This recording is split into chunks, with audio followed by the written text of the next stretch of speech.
Hello, YouTube Sidekick here with another installment of the Iron Bomber's Guide to the DCS Galaxy, and today we're flying another new mission. This time the mission follows directly on an earlier mission that we flew called the Tipping Point, so you may want to go check out that video if you haven't already. The mission is set on the second day of the Yom Kippur War in the Golan Heights, and it's available on my Discord server. The link is in the description. Like the Tipping Point, this mission has 6 different choices of starting aircraft to fly. They're all A-4s, but you can fly armed either with Snake Eyes or with Mark 82 Slicks, and you can choose to start in the air on the runway or cold on the ramp for either of those 2 choices as well. The mission does have a scoring system. You have to egress to the west after you drop your bombs to the sort of the north end of the Sea of Galilee, and then you'll get your score. But this also means that we can officially add this one to the Sidekick Discord Hall of Fame. So give the mission a try, report your scores in the Discord channel, and see if you can get your name and lights. Okay, let's go get a mission briefing, and then we can go fly the mission. Gentlemen, orders. Situation. As you know, forces from both Egypt and Syria launched a surprise attack on the state of Israel yesterday, the holiest day of our year. Our screening forces are holding the line in most places, but the fighting is desperate. In the Golan Heights, where we will be operating today, enemy forces have broken through the front lines and are reorganizing for a push toward the bridges over the River Jordan. A blocking force has been assembled, and we're providing maximum effort to close air support. Blocking forces have managed to seal off the breakthrough in the area of Nafkech, Kushnia, and enemy ground forces are now backing up along the roads in the area, particularly the tap line route. Air support efforts are being hampered by the fact that the enemy has deployed a very capable air defense network. There's a lot of mobile AAA. It's mostly 23 millimeters in the form of Shilka armored vehicles, but there are also some IR missiles showing up in some places. The whole front is blanketed by a dense network of SAMs, mostly the older long-range SA-2s, but we're seeing some newer SA-3s and SA-6s as well.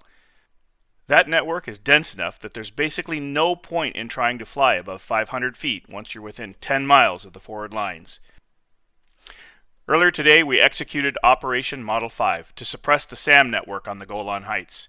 It met with mixed results. Although we lost 6 F-4s in the first wave because of poor target intelligence, we were able to take out a couple of the critical SA-6 sites in the second wave. This means that the enemy forces in the breakthrough sector are largely beyond the reach of the medium-range SAMs. The long-range SA-2 sites are still a danger, but they're far enough away that the threat can be managed fairly easily. Mission. Your mission today is to interdict and destroy enemy armor and infantry vehicles in the area of the road intersection at Yankee Bravo 6042-53902. Execution. You will take off from the Ramat David Air Base using runway 09er. Fly to checkpoint Tango and begin low-level ingress. A bearing of 35 degrees should bring you to your initial point, which is waypoint 1 in your nav computers. You will need to fly below 500 feet, or as low as you need in order to avoid radar lock. At the initial point, pop up, identify the tap line road at a heading of 325. The target intersection can be identified by a small curve in the road and trees to the west. You'll be loaded with Mark 82 airburst bombs. Identify and destroy any ground vehicles in the area of the target intersection. Then egress west at low level until out of AAA range. Turn south over the Sea of Galilee to return to base. Be aware that there's concentrations of enemy vehicles all along the tap line road and to the north and east. This is an area likely to be heavily defended with AAA. And the front line is currently fluid, so to avoid the possibility of friendly fire, do not drop ordnance more than 2,000 meters northwest of the target area. All right, here we are on the runway at Ramat David. I have chosen to fly with the slick loadout, and I've chosen to start on the runway. So we're just getting fenced in. We're going to use the bombing computer because we're using the slicks. Give ourselves a little bit of a delay there so we can drop a nice string of bombs, and we'll ripple single. Only planning to make one pass. Important to get the countermeasures and the radar warning on. It's going to play a factor in this mission, I am sure. I've also got the nav computer set up, and we got the BDHI slave to it. So let's get some light on the situation here, and I think we're just about ready to roll.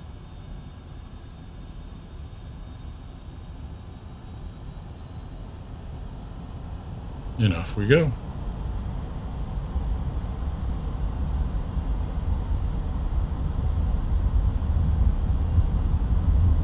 So you notice we're flying the mission obviously in DCS 2.7. Tell that not only by the clouds, but the ground textures. Just the lighting is a lot different, a bit warmer, a bit less washed out. Hopefully that'll help us see the targets. I think we're going to need the help.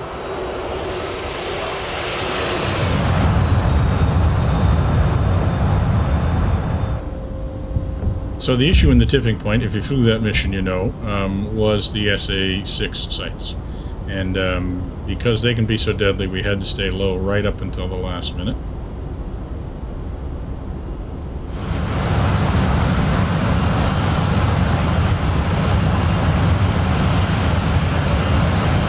But this mission starts assuming that we've already taken down those SA-6 sites. So even though we have the long-range cover of the SA-2s to worry about, we don't have to worry about short-range radar-guided SAMs.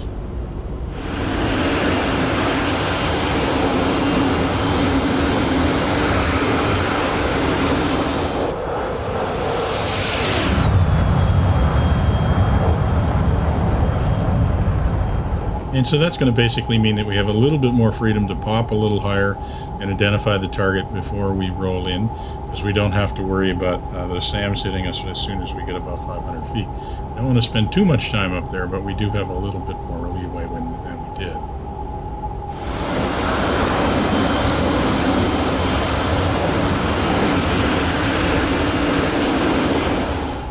On the other hand, in this mission, the big danger is going to be the AAA and maybe even IR missiles. So point defenses are expected to be pretty dramatic in this mission. So we're really going to make sure we want to do that tactical approach so that we don't give them any warning that we're coming.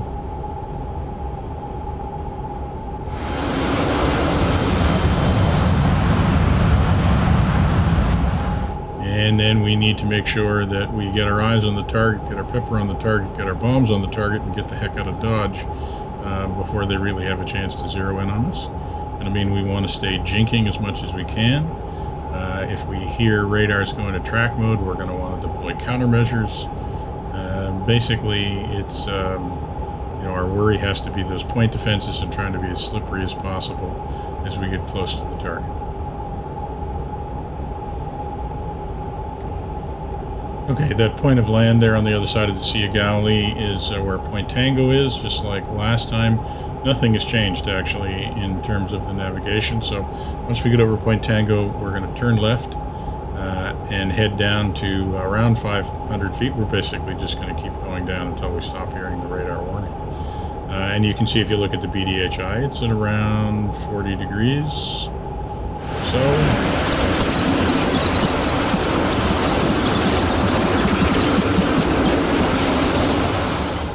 now, in contrast to the tipping point, where we basically just used the BDHI to fly us to around the right place, and then we basically took over by looking at visual cues and cues, including that smoke mark that hopefully marked the target. This time, we're actually going to want to use the BDHI, and we're going to want to do our pop-up somewhere between 2 and around 1 nautical mile short of the waypoint.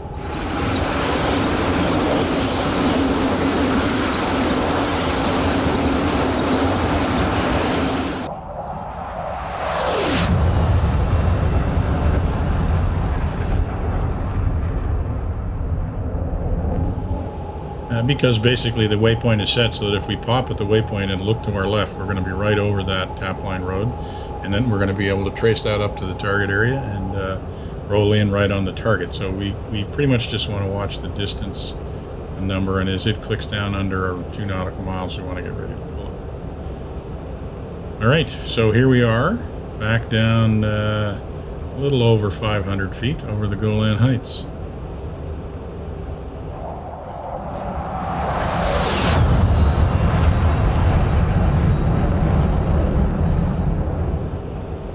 Looking around, there's plenty of signs of activity. Lots of smoke in the distance there.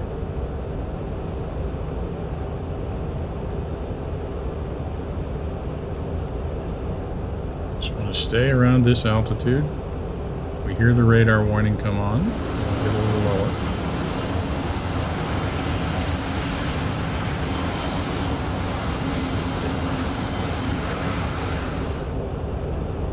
Alright, how are we doing? We're getting closer.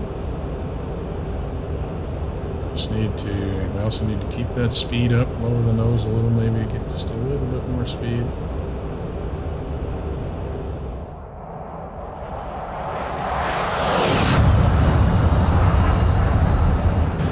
Okay, coming up on 7 miles to the waypoint. So we just need to keep aiming right at the tail like we did the last time, and it's just a matter of counting down distance. Keep edging a little bit lower as we get closer to the front.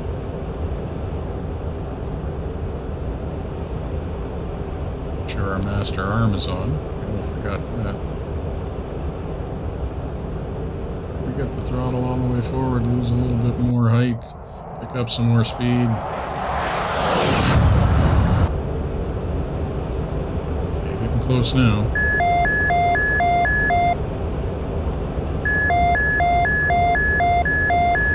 There it is. Let's pop up. Let's see. Alright, there's the road. There's the green patch. Oh, I think I see the little bend, little hook. Okay, that's the target area. Gotta get rolled over and get lined up on it.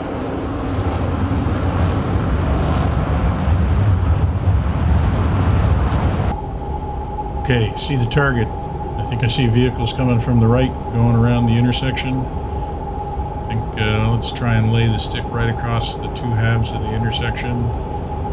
Almost there. Almost there. Still no radar lock. Pickle and hold. Here comes the flag. Pull up. Pull up. Come on. There they go. And brake. Countermeasures out. There comes the radar. Locked it down.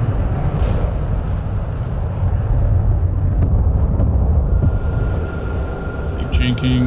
Keep getting low.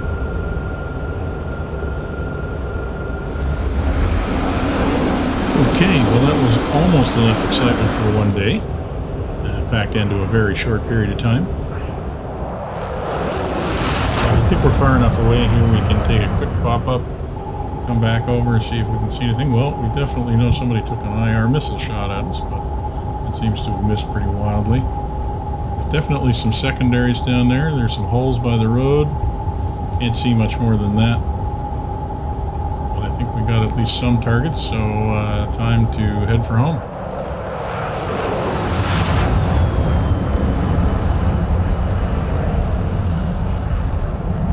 Alright, we want to get a score, so we'll just head for the end of the Sea of Galilee there and find out how we did. Well, that was a lot of fun. I enjoyed flying that mission. I hope you guys enjoyed watching it, and I hope you give it a try. Don't forget to come to the Discord channel and tell us how you did. Get your name on the Hall of Fame if you have a particularly good run. Please like the videos and subscribe to the channel, and hey, tell all your friends. It's the best way to keep the videos coming.